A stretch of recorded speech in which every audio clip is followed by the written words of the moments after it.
নবী করিম সাল্লাল্লাহু আলাইহি ওয়াসাল্লাম বলেন, কোরআনের মধ্যে সূরাতুল বাকারার প্রথমে যে আয়াতটা রয়েছে, আলিফ লাম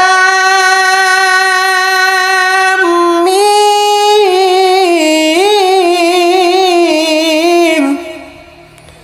যালিকাল কিতাবু লা রাইবা ফীহি হুদাল লিল মুত্তাকিন।